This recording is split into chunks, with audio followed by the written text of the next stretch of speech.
Divination. Comment utiliser les jiaobei? Dans la religion traditionnelle chinoise, on utilise des sortes de croissants en bois pour interroger les dieux, les jiaobei. Si vous voulez savoir ce que l'avenir vous réserve, il vous suffit de poser une question aux divinités et de lancer 2 jiaobei. Mais attention à bien formuler votre demande. Nous allons vous expliquer comment utiliser ces outils de divination originaires de Chine. C'est quoi les jiaobei? Si vous vous rendez en Chine ou à Taïwan, vous pourrez voir dans les temples de drôles de morceaux de bois en forme de croissant. Ce sont des jiaobei ou blocs lunaires. Les jiaobei sont généralement en bois ou en bambou et sont sculptés en forme de croissant. Ils présentent toujours un côté arrondi, appelé côté yin, et un côté plat, appelé côté yang. Ils sont la plupart du temps de couleur rouge, une couleur qui symbolise le succès, la chance et la bonne fortune pour les Chinois. Malgré leur apparence modeste, ces morceaux de bois sont des outils de divination très importants dans la religion traditionnelle chinoise. Les fidèles les utilisent dans les temples, mais aussi dans leurs sanctuaires domestiques, pour poser des questions aux dieux et leur demander conseil. Comment utiliser les jiaobei? En règle générale, les jiaobei sont utilisés par paires. Pour interroger les dieux, il faut en tenir 2 entre ses mains, formuler mentalement une question puis les laisser tomber sur le sol. C'est la manière dont les blocs ont atterri sur le sol qui vous donne une réponse. Mais encore faut-il que vous ayez bien formulé votre question, car les dieux ne répondent que par oui ou par non. Dans les temples et les sanctuaires domestiques, les jiaobei sont généralement utilisés avec les bâtons de fortune. Un autre outil qui permet de clarifier ou de préciser l'oracle, la réponse des divinités.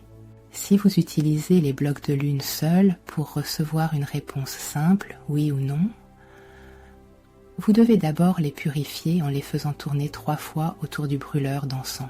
Placez-vous ensuite devant le sanctuaire que vous désirez questionner et dites votre nom, votre âge et votre adresse exacte. Formulez votre question en tenant les blocs entre vos mains jointes en prière,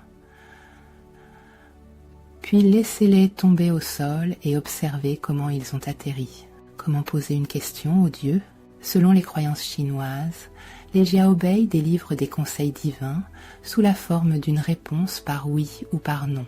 Quel que soit le sujet sur lequel vous voulez interroger les divinités, vous devez donc veiller à poser une question fermée, appelant un oui ou un non, et pas une question ouverte. Par exemple, vous pouvez demander « Vais-je réussir cet examen, cet entretien d'embauche ?» mais pas « Comment réussir mes études ?» ou « Comment trouver un emploi ?» Vous devrez peut-être reformuler plusieurs fois votre question. En effet, les Chinois pensent que certaines positions des jiaobei au sol indiquent que les dieux se moquent de votre question ou la jugent hors de propos.